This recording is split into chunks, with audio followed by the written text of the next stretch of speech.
Assalamualaikum warahmatullahi wabarakatuh. Halo anak-anak yang soleh dan soleha, berjumpa lagi bersama Miss Gea. Sebelum kalian menyimak videonya, jangan lupa like dan subscribe ya videonya, supaya Miss Gea makin semangat membuat video pembelajaran.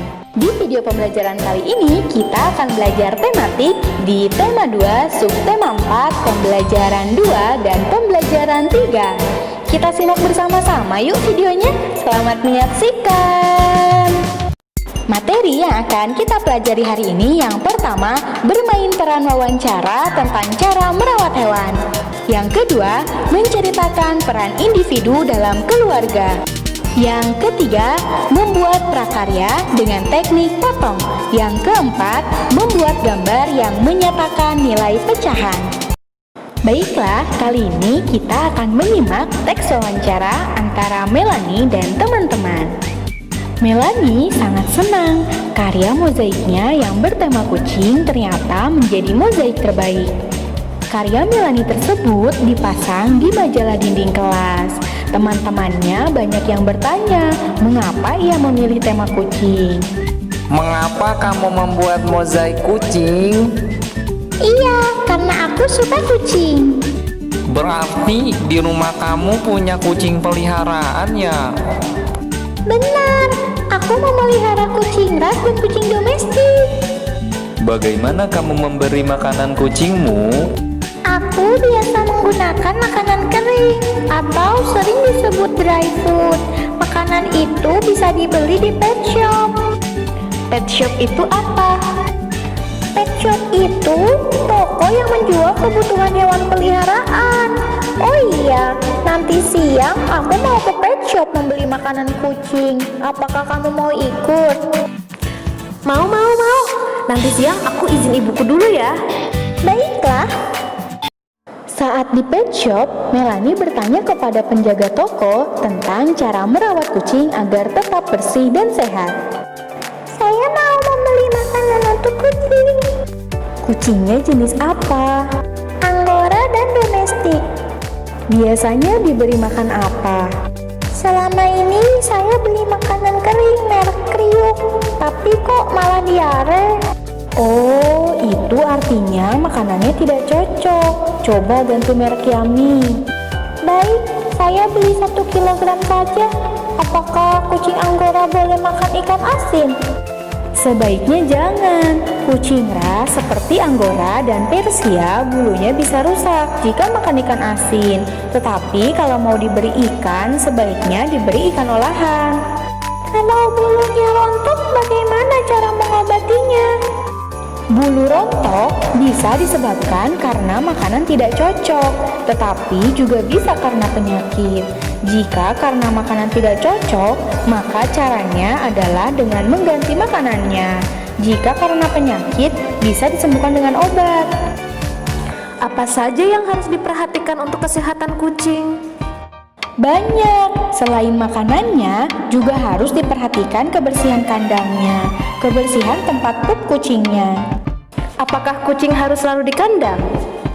Sebaiknya kucing tidak di kandang terus agar tidak stres. Sesekali dibiarkan bermain di luar, tetapi tetap harus diawasi biar tidak lari jauh dan tidak makan sembarangan. Oh, kucing bisa stres ya Mbak? Saya pernah melihat kucing bermain kecoa dan tikus. Apakah berbahaya? Tentu saja berbahaya, karena kecoa dan tikus hidup di tempat yang kotor. Kucing bisa terkena penyakit, misalnya virus, bakteri, dan sebagainya. Apakah kucing harus dibawa ke dokter secara rutin? Sebaiknya begitu, tetapi bisa juga jika kucing menunjukkan tanda-tanda kurang sehat, segera dibawa ke dokter. Apa tanda-tanda kucing tidak sehat? Biasanya tanda-tandanya kucing tidak mau makan, badan lemas, kadang badannya panas dan muntah-muntah. Terima kasih informasinya, Kak. Sama-sama, Di. Nah teman-teman, kalian tadi sudah menyimak teks wawancara antara Melanie dan Rasti dengan petugas pet shop. Teman-teman, kalian tahu tidak Untuk melakukan wawancara, seorang pewawancara harus membuat pertanyaan atau kalimat tanya. Kalian tahu tidak apa sih yang dimaksud dengan kalimat tanya? Apa ya? Kalimat tanya atau kalimat pertanyaan adalah kalimat yang mengharapkan tanggapan berupa jawaban. Kalimat pertanyaan pada umumnya diawali dengan kata tanya dan diakhiri dengan tanda tanya. Nah, ini adalah tanda tanya. Kira-kira kalian tahu tidak apa saja sih jenis-jenis kata tanya itu? Yuk kita coba cari tahu. Jenis-jenis kata tanya itu ternyata ada banyak loh teman-teman. Ada apa, siapa, di mana, kapan, mengapa, dan bagaimana. Kata tanya apa fungsinya untuk menanyakan benda. Sedangkan kata tanya siapa fungsinya untuk menanyakan orang. Kata tanya di mana atau kemana fungsinya untuk menanyakan tempat. Kata tanya kapan fungsinya untuk menanyakan waktu. Kata tanya mengapa fungsinya untuk menanyakan alasan. Dan kata tanya bagaimana fungsinya untuk menanyakan keadaan. Sekarang Miss Gea akan coba memberikan contoh dari tiap kata tanya tersebut ya. Dimulai dari kata tanya apa. Hewan apa yang ada di kandang itu? Kata tanya siapa? Contohnya, siapa yang mempunyai kucing itu? Kata tanya di mana? Contohnya, di mana kamu membeli makanan kucing? Kata tanya kapan?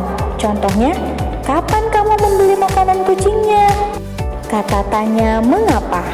Contohnya, mengapa kucing harus diberi makan? Kata tanya bagaimana? Contohnya, bagaimana cara merawat kucing? Baiklah, kali ini kita akan membahas tentang mengamati peran individu di dalam keluarga. Teman-teman, memelihara hewan ternyata memiliki banyak manfaat loh. Salah satunya, kita bisa belajar berdisiplin dalam mengatur waktu dan pekerjaan. Yuk kita simak bersama-sama gambar dan teks bacaan yang ada di halaman 163. Di rumah Melani, pekerjaan merawat kucing dilakukan bersama-sama dengan ayah dan ibunya. Mereka berbagi tugas sehingga pekerjaan menjadi ringan. Melani bertugas memberi makan dan minum, serta membersihkan pasir jika kucing pup. Tugas ibu menyediakan makanan dan minuman untuk kucing. Tugas ayah adalah memandikan kucing dan membawa ke dokter jika kucing sakit. Di rumah Melani, semua pekerjaan dikerjakan secara bersama-sama. Ayah dan ibu mengajarkan Melani untuk disiplin dan mandiri agar ia tidak menjadi anak yang manja. Setiap bangun tidur, Melani segera merapikan tempat tidur. Setelah mencuci muka dan menggosok gigi, ia membantu ayah dan ibunya mengerjakan pekerjaan yang bisa ia kerjakan, seperti menyapu dan menyiram tanaman. Teman-teman, ternyata setiap anggota keluarga memiliki peran tertentu. Ayah memiliki peran, ibu memiliki peran, anak juga memiliki peran. Demikian juga jika di dalam keluarga terdapat anggota keluarga lain seperti paman, bibi, nenek, kakek, atau yang lainnya. Peran dalam keluarga berkaitan dengan tugas dan tanggung jawab yang harus mereka lakukan. Baiklah, kali ini kita akan membahas tentang membuat prakarya dengan teknik potong. Kali ini kita akan membuat tikus mainan. Alat dan bahan yang kalian perlukan yaitu kertas manila warna hitam, putih, dan krem, atau kalian bisa gunakan kertas origami. Selain itu, kalian juga memerlukan gunting dan juga lem. Bagaimana ya cara membuatnya? Cara membuatnya yang pertama, guntinglah kertas manila atau kertas origami berbentuk persegi panjang. Yang kedua, satukan ujung satu dan ujung lainnya menggunakan lem. Yang ketiga, buatlah bentuk lingkaran dengan besaran yang berbeda-beda untuk telinga, mata, dan juga hidung. Yang keempat, buatlah potongan kertas yang panjang dan tipis untuk kumis. Kemudian yang kelima, tempelkan telinga, mata, hidung, dan kumis pada tempat masing-masing. Untuk lebih jelasnya, kalian bisa simak video berikut ini.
Teman-teman, kalian pernah mendengar tidak istilah kirigami?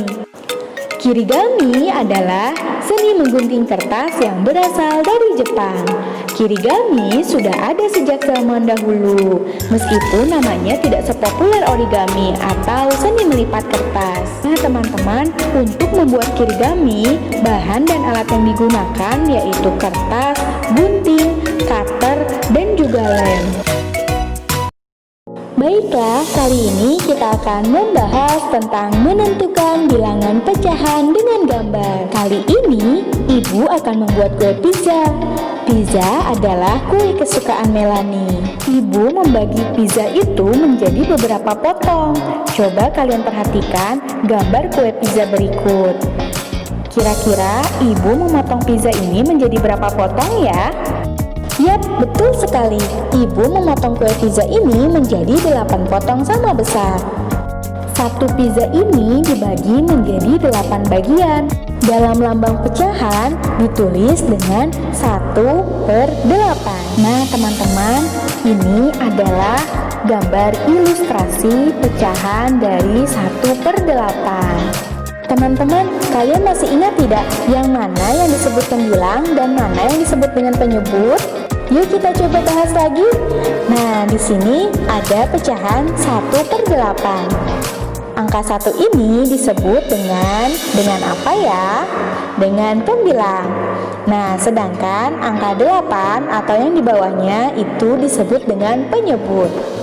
Ingat ya, angka yang di atas disebut dengan pembilang dan angka yang di bawah disebut dengan penyebut.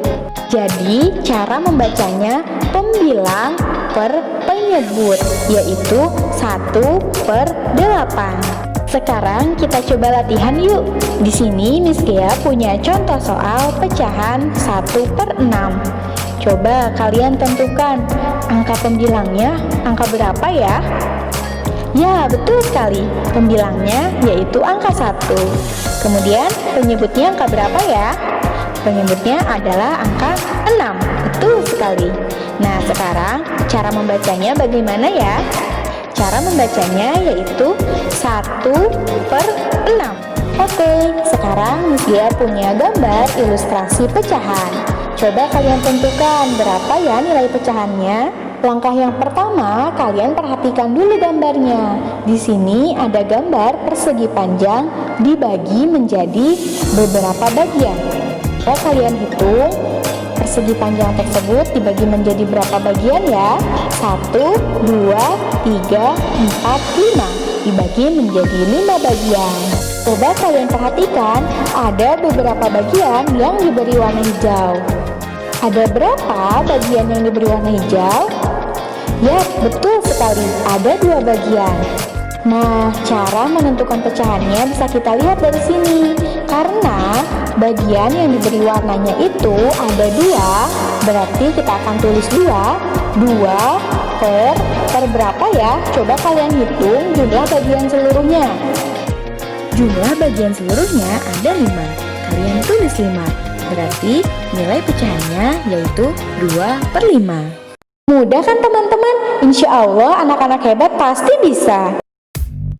Sekian video pembelajaran kali ini. Semoga ilmunya bisa bermanfaat ya teman-teman. Sampai jumpa di video pembelajaran selanjutnya. Terima kasih. Tetap semangat ya belajar dari rumahnya. Dan jangan lupa jaga kesehatan. Wassalamualaikum warahmatullahi wabarakatuh.